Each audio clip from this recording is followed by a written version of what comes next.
बहुत समय पहले की बात है। सोनपुर नाम का एक गांव था। उस गांव के किनारे एक छोटा सा टूटा फूटा घर था। उस घर की दीवारों में दरारें तो थीं, पर उससे भी गहरी दरारें वहां रहने वालों के दिल में थीं। उस घर में सिर्फ 3 लोग थे। चंपा, उसकी सास सरला और उसकी मासूम बेटी मोनी। महज कुछ दिनों पहले ही चंपा के पति की मृत्यु हो गई थी। घर का चूल्हा जलता रहे, इसलिए चंपा गांव के एक रसूखदार धनीराम सेठ के यहाँ मजदूरी करने लगी। धनीराम, जो नाम का तो धनी था, पर दिल का उतना ही कंगाल। उसके काले कारनामे पूरा गांव जानता था। एक सुबह चंपा काम के लिए घर से निकल पड़ी। घर की जिम्मेदारियों और मोनी को सुलाने के चक्कर में वह थोड़ी लेट हो गई थी। जैसे ही वह सेठ की चौखट पर पहुंची, धनीराम उस पर चीख पड़ा। ओ महारानी, ये तेरे बाप का घर है क्या, जो जब मन किया चली आई? घड़ी देखना भूल गई है, या फिर गरीबी ने दिमाग भी खा लिया है? साफ सुन ले, कल से 1 मिनट भी ऊपर नीचे हुआ तो सीधी पगार काट लूंगा। मुफ्त की रोटी नहीं तोड़ती यहाँ तू, समझी? गवार कहीं की। माफ कर दीजिए सेठ जी, बस आज थोड़ी देर हो गई। आगे से ऐसा नहीं होगा।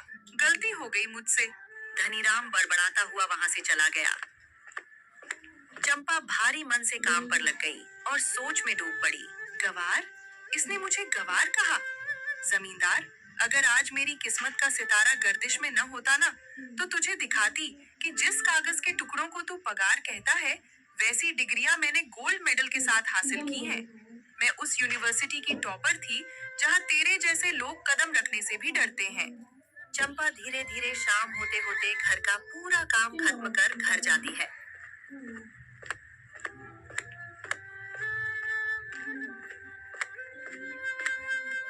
बिटिया, ये सब देखकर मेरा कलेजा मुंह को आता है। कहाँ तूने बड़े बड़े सपनों के साथ हाथ में कलम पकड़ी थी, और कहाँ आज दूसरे के घर की धूल साफ कर रही है। ये क्या दिन दिखा दिए उस विधाता ने।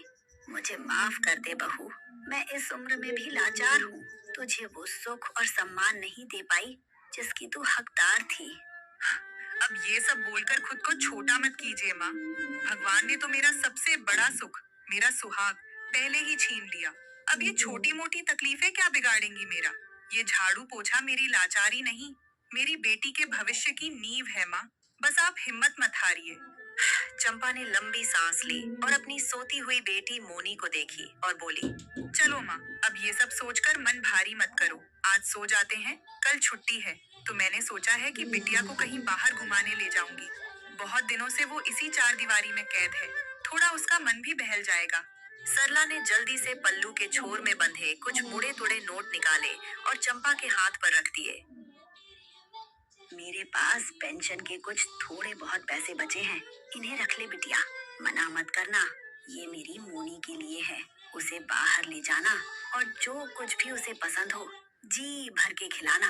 उसके चेहरे की मुस्कान ही हमारी असली कमाई है।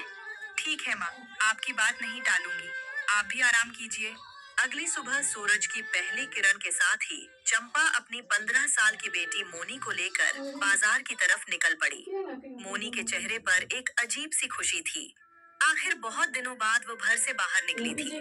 बाजार के रास्ते में ही एक चमकता दमकता चाइनीज ढाबा था, जहाँ से मैगी, नूडल्स और चाउमीन की खुशबू हवाओं में तैर रही थी। 15 साल की मासूम मोनी उस खुशबू को सूंघ कर ठहर गई। उसने अपनी माँ का आंचल खींचा और बड़ी उम्मीद से उसकी तरफ देखा। माँ, देखो ना, कितनी अच्छी महक आ रही है। माँ, मुझे मैगी खानी है, प्लीज माँ, दिला दो ना। ठीक है मेरी बच्ची, आज तेरी हर जिद पूरी होगी। चल ढाबे पर चलते हैं। चंपा मोनी को लेकर काउंटर पर पहुंची।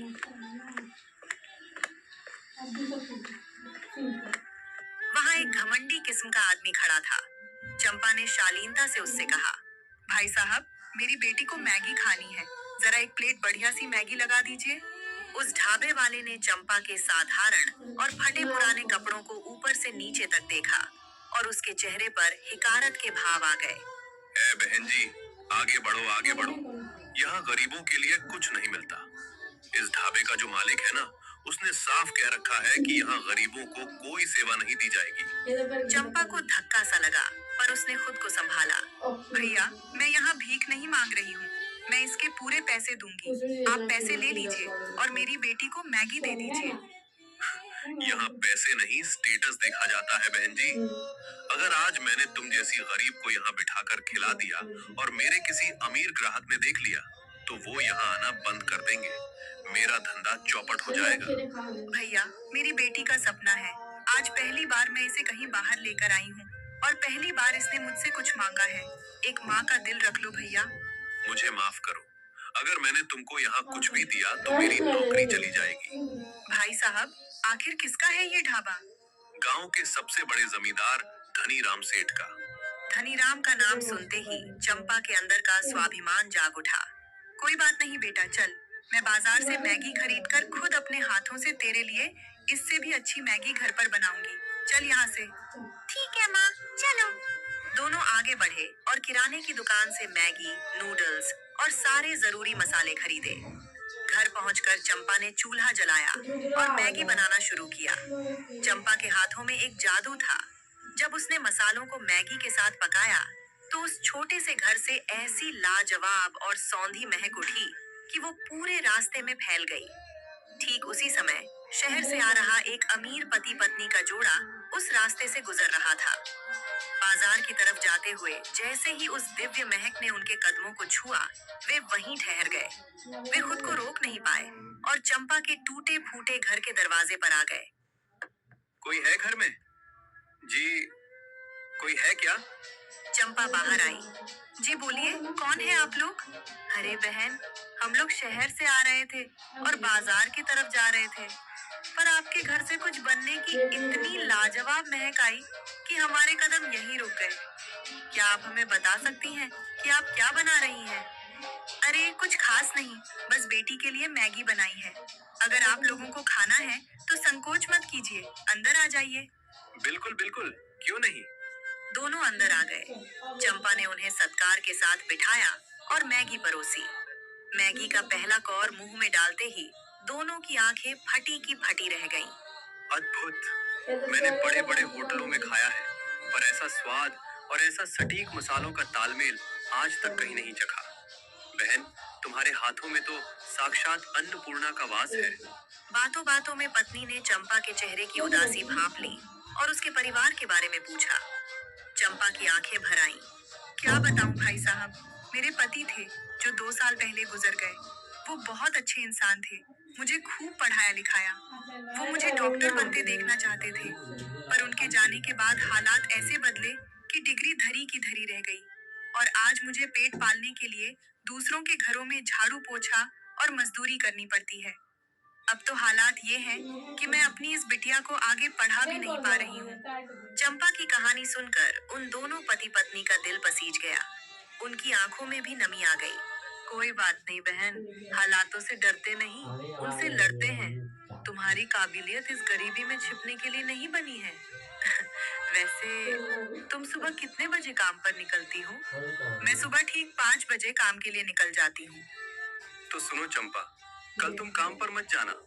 कल हम सुबह ठीक इसी समय फिर यहाँ आएंगे और तुम्हारे लिए एक बहुत बड़ा सरप्राइज लेकर आएंगे। बस तुम कहीं जाना मत, हमारा इंतजार करना।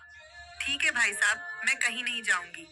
इतना बोलकर वो दोनों चंपा का शुक्रिया अदा करके वहां से चले गए। चंपा ने बड़े प्यार से अपनी बेटी मोनी को मैगी खिलाई, जिसके चेहरे पर अब दुनिया भर की खुशी थी। फिर चंपा ने अपनी बूढ़ी सास सरला को भी मैगी दी। सबने तृप्त होकर मैगी खाई और कल के उस अनजाने सरप्राइज की उम्मीद दिल में लिए सब चादर तान कर सो गए। अगली सुबह के अभी 5 भी नहीं बजे थे कि चंपा के घर के बाहर से आवाज आई। चंपा बहन, ओ चंपा बहन, जल्दी उठो और बाहर आओ। देखो हम तुम्हारे लिए क्या लाए हैं। आवाज सुनकर चंपा की नींद खुल गई। उसकी सास सरला और छोटी मोनी भी हड़बड़ाकर बाहर आ गईं। सामने का नजारा देखकर सबकी आंखें फटी की फटी रह गईं। घर के सामने एक नया सुंदर सा ठेला खड़ा था, जिस पर बड़े बड़े अक्षरों में लिखा मैगी वाली महिला। ठेले पर मैगी के ढेर सारे पैकेट, खुशबूदार मसाले और सारा जरूरी सामान सजा हुआ था। भाई साहब, ये सब क्या है? इतना बड़ा ठेला, ये सारा सामान, मैं कुछ समझ नहीं पा रही। बहन, कल तुम्हारी मैगी खाकर हमें समझ आ गया कि तुम्हारे हाथों में हुनर है। बस मैं इतना ही कर सकता हूँ, तुम्हारे इस हुनर को दुनिया के सामने लाना है। जैसे हमें वो स्वाद पसंद आया वैसे ही सबको आएगा। बस अब तुम हिम्मत मत हारना और आज दोपहर तक गांव के चौराहे पर अपना ये ठेला लगा देना। चंपा की आंखों में खुशी के आंसू छलक आए। भाई साहब, आपका ये एहसान मैं कभी नहीं भूलूंगी। आज आपने मुझे उस धनीराम सेठ की गुलामी से आजाद कर दिया। अब मुझे मौका मिला है उसे ये दिखाने का कि एक गरीब के हाथों के स्वाद में कितनी ताकत होती है। बेटा, आज मुझे तुम दोनों में अपने दिवंगत बेटे की छवि दिख रही है। तुम सच में बहुत नेक हो। भगवान तुम दोनों की जोड़ी हमेशा सलामत रखे और तुम्हें हर खुशी दे। बस माता जी, आपका ये आशीर्वाद ही हमारे लिए बहुत है। अब हम चलते हैं, हमें शहर में बहुत काम है। चंपा बहन, डटी रहना। दोनों मुस्कुराते हुए चले गए। चंपा के अंदर अब एक नया जोश था। उसने तुरंत चूल्हा तैयार किया और मैगी बनाना शुरू किया। जैसे ही उसने अपने खास मसालों का तड़का लगाया, घर से ऐसी मदहोश कर देने वाली खुशबू उठी। दोपहर होते होते चंपा ने अपना ठेला गांव के किनारे सड़क पर लगा दिया। अभी ठेला पूरी तरह लगा भी नहीं था कि उसकी महक ने पूरे गांव को अपनी गिरफ्त में ले लिया।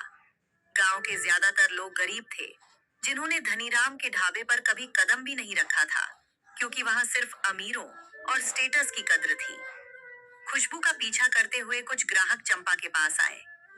अरे चंपा, ये क्या नया काम शुरू किया है? और ये खुशबू कैसी है? पूरा गांव महक रहा है। भाई साहब, ये मैगी है, वही जो बड़े बड़े होटलों और ढाबों में मिलती है। बस फर्क इतना है कि वहाँ ये 50 रुपए की मिलती है और मेरे पास सिर्फ 10 रुपए में। क्या बात कर रही है? हम तो हमेशा से इसे खाना चाहते थे, पर उस धनीराम की वजह से कभी हिम्मत नहीं हुई। चलो, आज हमें भी खिलाई दो, देखें तो सही ये मैगी चीज क्या होती है। चंपा ने फुर्ती से 2 प्लेट मैगी तैयार की। जैसे ही उन दोनों ने पहला निवाला लिया, उनके चेहरे खिल उठे। वाह चंपा, क्या लाजवाब मसाले हैं। स्वाद ऐसा कि रूह खुश हो जाए। हम तो स्वाद के नशे में मदहोश हो गए। सच में चंपा, देर मत करो, एक एक प्लेट और लगाओ। जितनी महक अच्छी है, स्वाद उससे दुगना बेहतर है।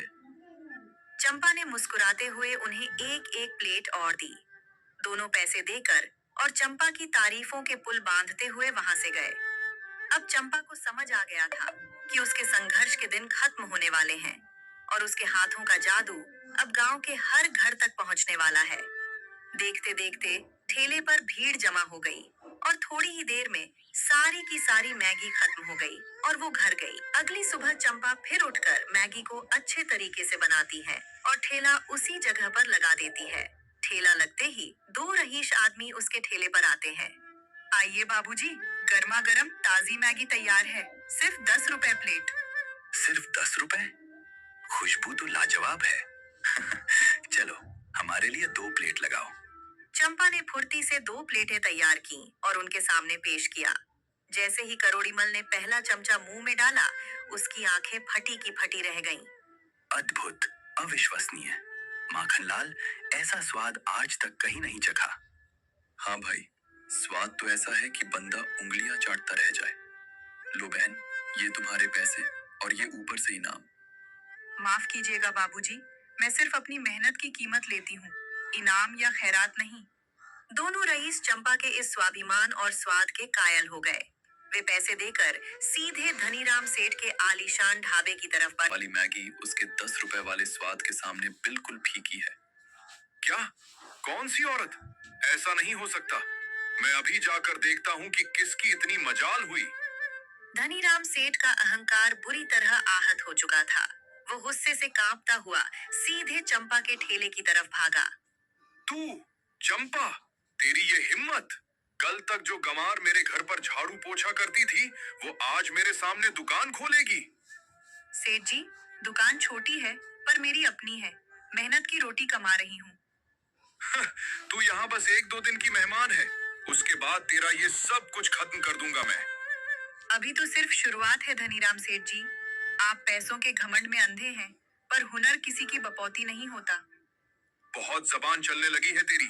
अभी बताता हूँ तुझे। इस ठेले को तो मैं अभी नाली में पलट देता हूँ। धनीराम का गुस्सा 7वें आसमान पर था। वो चंपा को धमकाने लगा और ठेला पलटने के लिए आगे बढ़ा। तभी अचानक पीछे से एक कड़क और रौबदार आवाज गूंजी। वो वही परदेसी जोड़ा था। खबरदार धनीराम, अगर एक कदम भी आगे बढ़े तो सीधे जेल जाओगे। आप कौन है भाई साहब, और मेरे बीच में क्यों आ रहे हैं? पहचाना मुझे?